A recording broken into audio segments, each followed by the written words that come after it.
are Springfield Writers Guild. I want to introduce the board here. I am the president, Sandy Simonson. Yay. Vice president is Mike Holcomb. Yay. Treasurer is Jamie Cole. Yay. Secretary is Ruth Hunter. Yay. Director at large is Chris Keller. And a little later in our business meeting, we're going to be voting on the 2025 members, or board official members. So make sure you stick around. Also, if you could silence your phones, that would be very welcome. And our speaker today is our own Shirley McCann, our member for life. She is an honorary lifetime member, meaning that she has come, do I dare tell, 25 years or more. She is the author of Amazon best-selling series, The Scary Inn, am I saying it right? As well as other mysteries.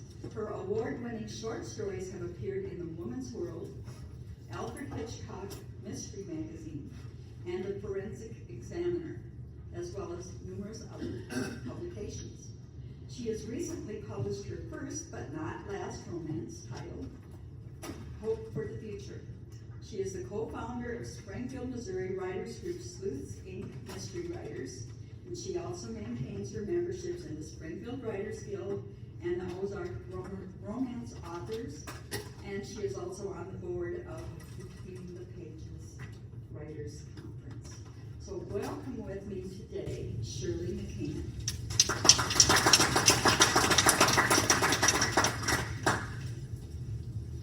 I have never used a microphone in my life, so hopefully this will work. And I want to thank you for having me here today. And I got to tell you that somebody told me that the reason that I have been here for 25 years is because I'm old. I guess that's true. I was asked to talk about writing backwards, and I'm going to tell you, first of all, I think everybody writes backwards, whether you know it or not. So I'm going to get started. And I've never done a PowerPoint presentation, so I'm going to just do the best I can here. Oh, and one other thing, is Nick here? Yeah. Nick, do you know what Friday is? What do you mean, this Friday? Yeah? This coming Friday? This coming Friday, this past Friday? No, this coming Friday. It's the day we put up our Christmas tree. You do. He always gets on to me for that. Anyway, mine will be going up on Friday. I want to know how many of you are plotters or consider yourself plotters. You plot out everything? A little bit? Okay. Well, if you're a plotter and you know how the story ends, and I'm assuming you do if you're a plotter, then you're probably already writing backwards, because you have to go back and put in clues, which we'll talk about later. You also have to, hang on just a minute here. Did somebody say something? Was that me? You have to know where your story's gonna go in order to plant the clues, which, like I said, we'll talk about later. But I am what you call well, let me show you the plot line first. This is actually from Tierney James, and she is a plotter, and she plots out each chapter. I don't do that. Anybody do that? I'll tell you, Susan here, Susan Keene, raise your hand, Susan. Susan actually plots out her town. That's it, though. That's it? I don't do that either. Why are you pulling me backwards? Oh, yeah. there's a shadow. A shadow. The shadow knows. Now we really are over it. Okay. I am a pantser. How many of you in here are pantsers? Or think you are? Fortunately. I am. Yeah, I had no clue where the story's going to go when I first started. No clue, right? I don't know who my characters are. I don't know the name of the town. I don't know where, well, Susan does. I know the name of my town. You know the name of your town. Yeah, I don't know. I just start writing until I get to an end somewhere. But the problem with that is as a pantser. My first draft is actually more like a very long synopsis with dialogue. I mean, it's not good at all. So I have to go back and put in all the stuff that you plotters put in from the beginning. There's another point though. Oh, and also you can still know how the story, you can still know the story ending when you start, but you don't have any clue how you're going to get there, unless you do. Anybody know how they're going to get there? Anybody point it out that good? I certainly don't. I certainly don't. Okay, you know what a planter is? I think we're probably more of that.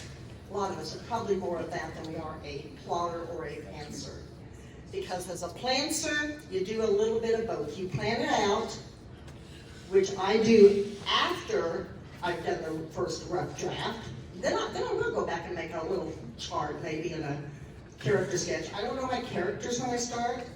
I don't know, I figure out their names as I go. I don't know what they look like. I don't know what they like, what they dislike. I'm going to find out as I go. And if you're a plotter, you're probably going to do the same thing. Because if you plot it out, your characters are going to change as you write. They're going to change. Their beliefs are going to change. What they do is going to change. So you're probably a little bit of a planter. Anybody now think they're a planter and not a plotter or a... I converted you. Okay. I'm just going to mention this one time, and we're going to talk about it later.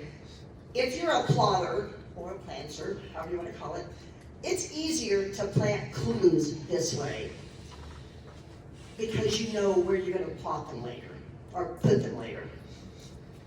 So that's, did somebody say something? This microphone has an echo, and I keep thinking somebody's talking. Okay, I think I said, if you have a character sketch and you know your character's taking on a life of their own. So, there's really no need to make a character sketch, in my opinion, until you do your first rough draft. Because you're going to go back. You're going to go back and write backwards. How many of you write scenes out of order? Yeah. I actually just started doing this. I didn't used to do it, but it actually helps with writer's block for one thing, which is nice. If you get stuck somewhere, just go back and write another scene. And it also helps you because you're going to go back. Okay, you're going to go back and you're going to plant clues. Not clues, you're going to plant. You're going to write backwards, sorry.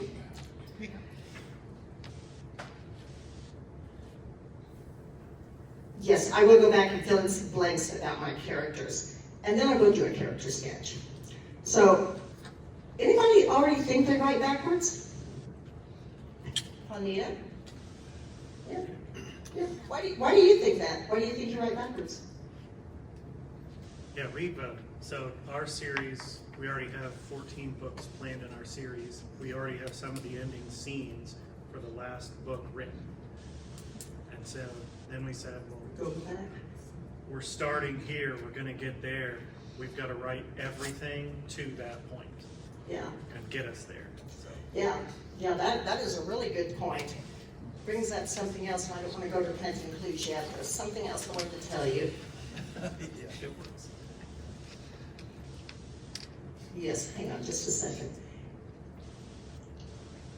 Writer's block. Okay, if you write scenes out of order, you can create a lot more suspense this way.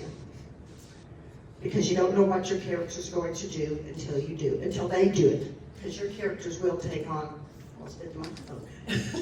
your characters will take on personalities that they don't have if you don't plot out. Even if you do plot out, your characters don't have a personality. You're just saying what color hair there is, what hair they have, and what their traits are, maybe what makes them tick.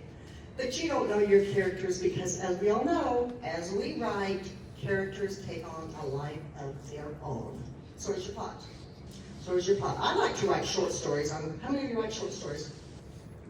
That's kind of where I started. And I like to write whodunits. And by doing that, I never ever know did it. I don't know who the killer is. I like to start with a dead body on the floor. You're gonna have to figure out how he got there, and in order to do that, you've got to write it backwards. You've got to figure out how they did it. It might change. It might change. You get to the end, you think you know the ending, and you don't know the ending. Which brings me to a really good point, and that's in the clue section, but I'm gonna tell you anyway. I read a book recently by an author that I absolutely love. Anybody know who Shirley McCann is? Yeah, you know? Oh, you guys gotta read her, she is so good. Anyway, I read her newest book, and I don't even know if it's out yet. I got it from Boucher Khan. But I knew who the killer was almost to the end of the book. And then, so I read a little more, and I didn't know who the killer was. Because I thought that person was dead. And I'm thinking, okay, if that person was dead, she couldn't have been the killer. So that was a really good clue. That was a really good clue. And you have to go backwards to see it. I've already given the book away, so I can't go back and check. But you can't fool your readers like that. That's not fair. So either I missed it, or they screwed up. Oh, I'm sure they screwed up, I Shirley. think they screwed up. I like to think they did. I hate to think I missed an obvious clue. It's so obvious. But yeah, don't cheat your readers. Definitely don't cheat your readers. We're gonna go to the planting clues section now. Does anybody have any questions about writing backwards and what it is? I mean, I think we all do it, whether you know it or not. It's just natural, because we're going to go back and we're going to edit and edit and edit. I do. Okay, planting clues. How many of you are mystery writers? Yay. Suspense. Sometimes, yeah. I do that most of the time. Excuse me. It's easy to plant clues. To me, it's easy to plant clues in a short story. Novels are a little harder because you've got a lot more to work with. But in a short story, and I'm talking like maybe 1,000 words or less, because I like it really short. I like whodunits. That's why I love to write whodunits. And like I said, I never, ever know who the killer is when I start. Which I like it that way, because it plays out for me. So, like I said, I write short stories. The key to, I think I've got that on here, but clues can be subtle or they can be obvious. Obviously, the key to successful clue planting is making a balance between, you don't want it to be obvious, but you have to give your readers a chance. I mean, you have to give your readers a chance, not like that book that I read. I think she cheated. You want subtle, they can be something as easy as an object. And you've all heard the story that if there's a knife or a gun in the beginning of the story, you better use it in the story somewhere. I don't think it has to be the murder weapon, but it has to be used. The trick is, if more than one person has a gun or a knife in their house or whatever, because that leaves does anybody know what that means? Fake clue. A red herring, yeah, a false clue. A false clue, those are fun. Those are really fun. So they can be subtle, or I think if they're obvious though, that kind of makes it too easy for the reader. So I don't like obvious clues myself. Dialogue. One thing about dialogue is your character can say something that somebody will catch either, hopefully later on, but maybe right away, said, oh, how did they know that if they weren't there? And that happens quite a bit actually, but that's a good way to leave a clue, just by doing dialogue. But it's not the only way. You could use an object, like I said, a gun or a knife, or I had a story where I wrote, I think it was a pastor that was killed, and whoever killed him spray painted something on the wall. So when they went to find the people who were suspects, all three of them were painting something at the time, which is kind of a red herring again, because only one of them did it. So you can use an object, you can use, oh gosh, what's another good object that you could use for a clue? obviously a gun, a knife, but, A bat. a what? A bat. A bat? Or, yeah. Or- Rope, a candlestick. Just to give you a clue. Thank you. What about forensics, soil, those kind of things? Yeah, and that's good if you're writing a long story, because that will take longer Yeah. to figure out, but yeah, that's a good idea. Yeah, I love, Dateline's my favorite show. Who watches Dateline? Sometimes. Finished in 2020 this morning. Yeah, I love those kind of clues, and I like to write those short stories up. Yes? Stack of books that leave, like you can see that they're missing, You can see that they're what? missing. Oh, Like, uh-huh. they were on the table, now they're not. Right. And what happened to those books? That's a good clue, yeah. Were they used as a weapon, or were there information in there, things like Yeah, that. that's a good object to use, yeah. Well, the object could be what's not there rather than things. Yeah. Exactly, and that's why you gotta pay attention as the reader. And I don't know about the rest of you, but I like to read, and I read fast. Yeah. So I don't always catch everything when I'm reading, so it's like, did I catch that? Did I miss it? And I probably didn't. I still like to read. You said something? Said maybe the books were self-help, how to get away with murder. I love that. Be too on the nose. Well, I mean, what was that, like I said, I watch Dateline a lot. There was a mystery writer that wrote obviously mysteries, but she killed her husband. And she actually wrote a book called How to Murder Your Husband, or something like that. I mean, how stupid was that? And she got convicted. I mean, if they look at my bookshelf, they might question. Well, that's true. But they also saw her car going by, so they had more than just that. That was just the first object clue. Right, yeah. They're gonna have more than that, but that's a good one to start with. Yes. A fireplace poker is Always. always. Yes, always. Always Yeah. a fire, yeah. And fireplace poker, I just thought of something. A fireplace poker, A wrench. well, yeah, any kind of tool, a hammer. Any tool.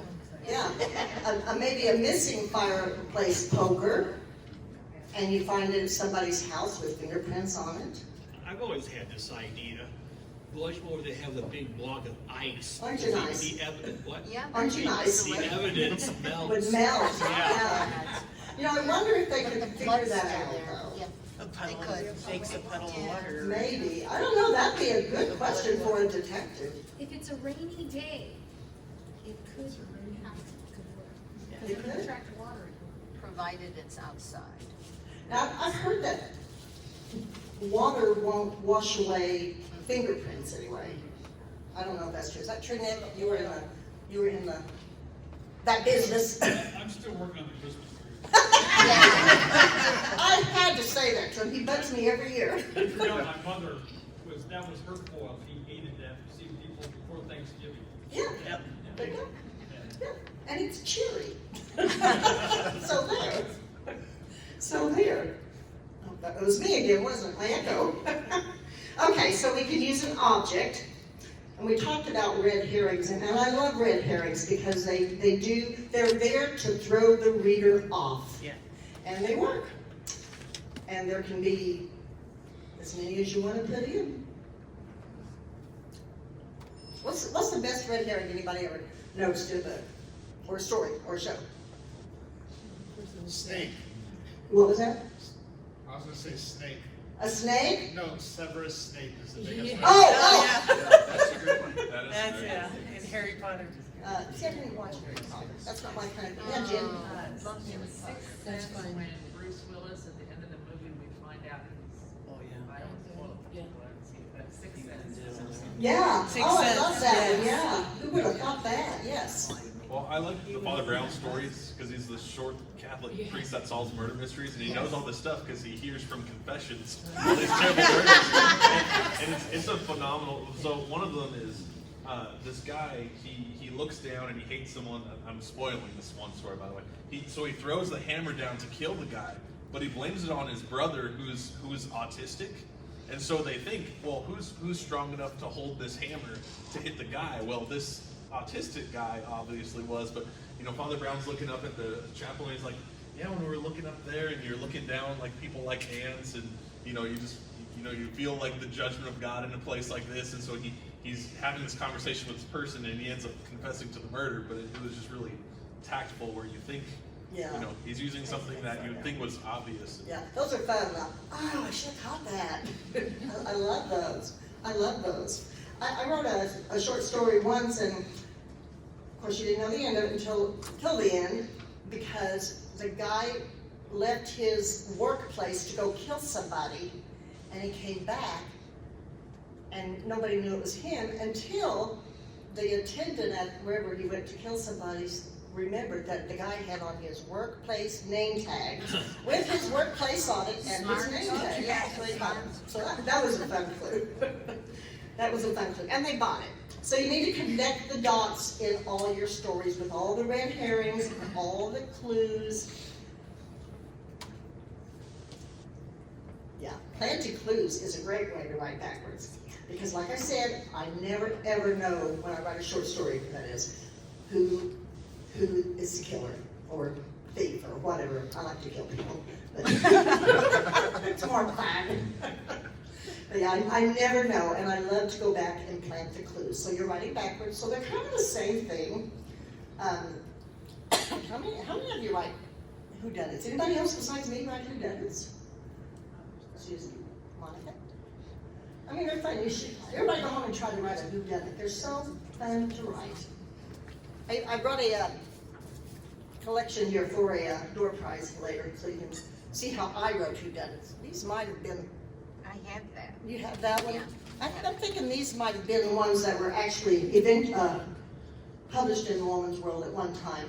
They no longer buy all the rights, so you can't do that again. But they used to just buy 6 months rights, something like that. Yes. Made me think back to if anybody's familiar with Agatha Christie, Murder, She Said. Yes. The book and then the movie with Joan Rutherford was in it, The Compact, and how that played a role, just kind of, but planting the clue, and you didn't see how it kind of figured out until the end. Right. Yeah, and even Murder, She Wrote was like that, because a lot of times Jessica Fletcher would just say, but you said this earlier, or she'll notice something at the very end. It doesn't click until the end, but oh yeah. And that's how she figured it out, so. Yeah, It's just I like Murder's Front. Sometimes they use this device at the beginning of the story, before they even just have the murder, and the camera focuses on certain objects, like a clock, or focus on like a glove, a door or something. So you're watching the show, you're like, oh, that's going to be a clue. Exactly. Yeah, and it should be. It should be a clue, or it's not fair to the reader. Okay. Echo again. Okay, so writing backwards is definitely a great way to plant clues, and it's the end of my thing there, but I have more stuff to talk about, so don't worry. Okay, clues can be added at any time. If you're writing a book especially, and you don't know the end of the story, which I never do. When you guys plot out, do you know the end of your story? Does it change? Does it change at the end? Sometimes. Not Yeah, always. because I've never plotted one out. What I do is I write the first draft and then I go back and I will start plotting at that time and do my character sketches because I've learned the character a little more, hopefully, and I will do it that way. But yeah, that's interesting because that's good, guys. You're doing it wrong.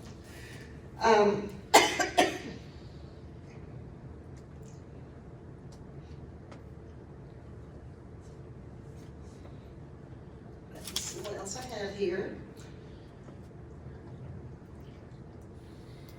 So, anybody watch Columbo? Oh, yeah. I still watch Columbo. Anybody still watch Columbo? It's on in the morning. Well, it's not anymore because they have Christmas shows on the Hallmark Channel, which I don't like.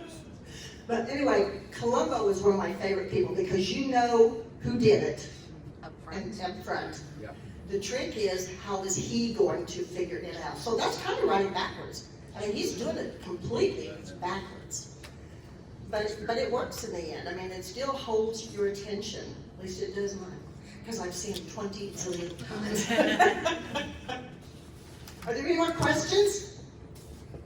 Yes? Not a question, but was it Mark Twain who said, no surprise for the writer, no surprise for the reader? Yes. I've heard, I don't know who said it, but you're right. That's right. You have to be surprised. And you know what? I think as you write, you're surprised as the writer. Definitely. You have to be. It's like, oh, that'll work. That'll work. I'll go back and fix that and make that work. So again, everybody writes backwards, whether you know you do or not. But yeah, that's a really good point. It's freaky. I'm not good at this.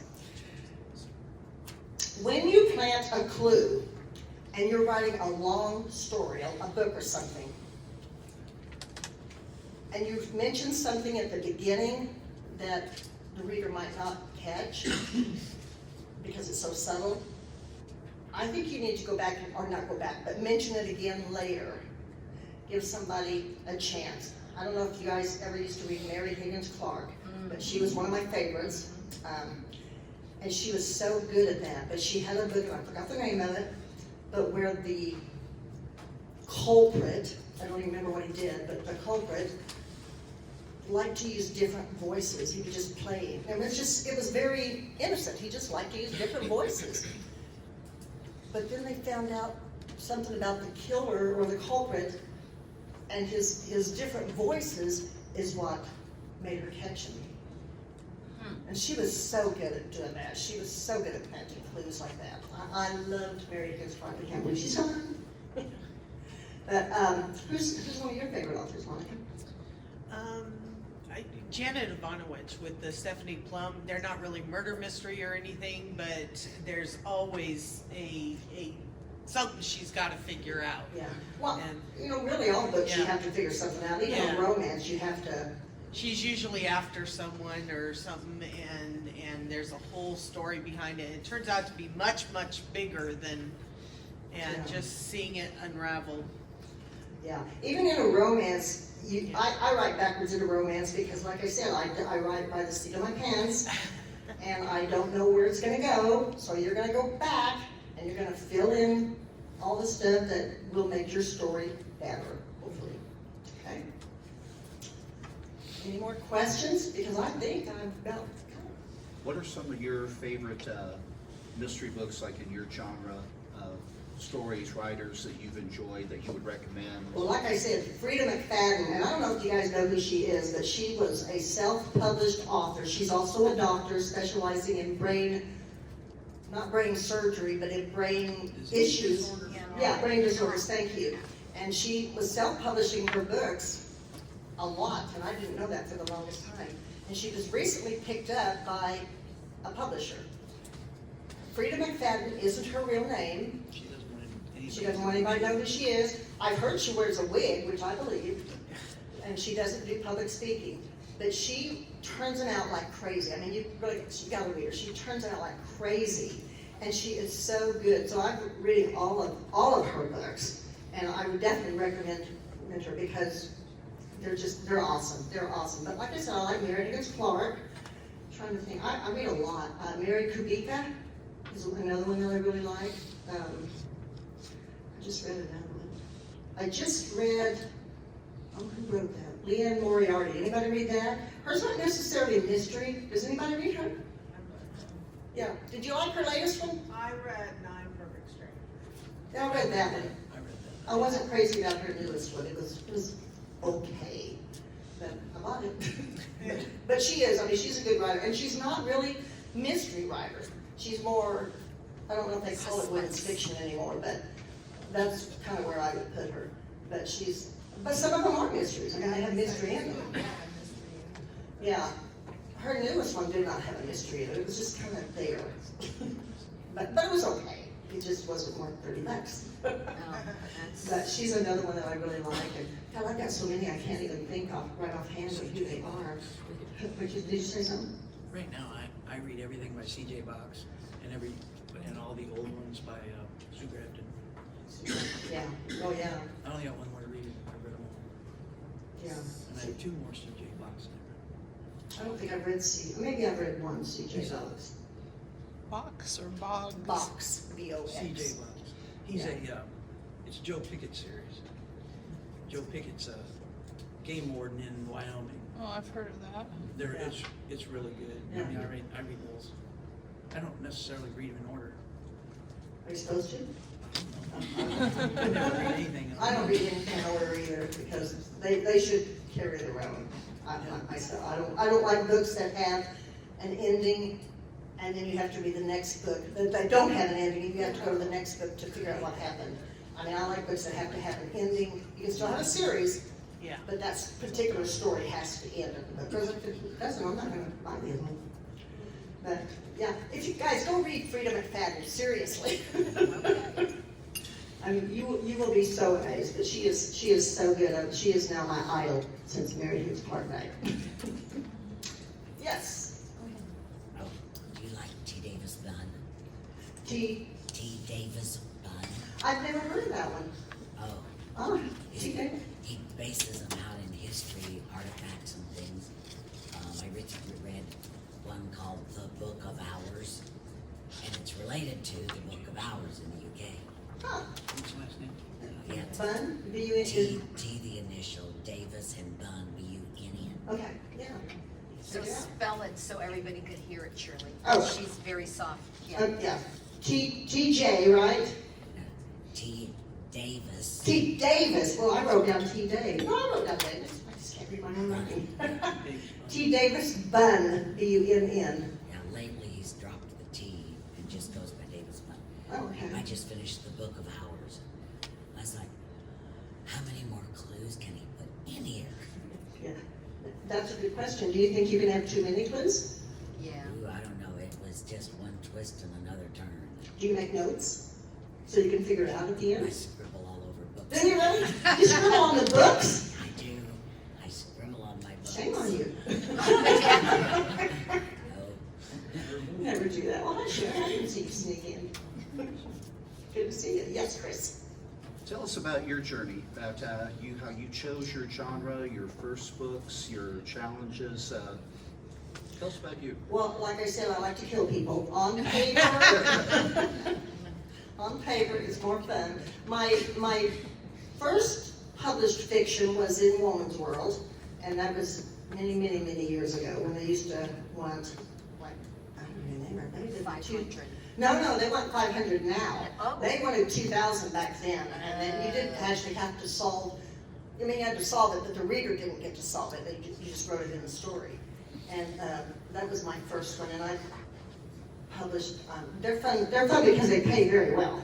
They pay like they lowered it now, but it was 500 for a short story, for a mystery short story, and then like 800 or something for the romance. They did have romance in there too. And now they've lowered it to like 450, which is still pretty darn good for 500 words. But yeah, it's a good market. But then, I wrote one to for Alfred Hitchcock, maybe a couple for Alfred Hitchcock, which is also I like to read. I don't know if you know this, but Ellery Queen has a department of first stories. If you've never written a short story, I think it has to be a short story for anybody, but you can check that out. And they always have a first story section, so you've got a good chance of getting published in there. What was that? Ellery Queen, Mystery Magazine. And there's a site called Duotrope, which I do subscribe to because I like to write short stories. And it's DUOTROPE.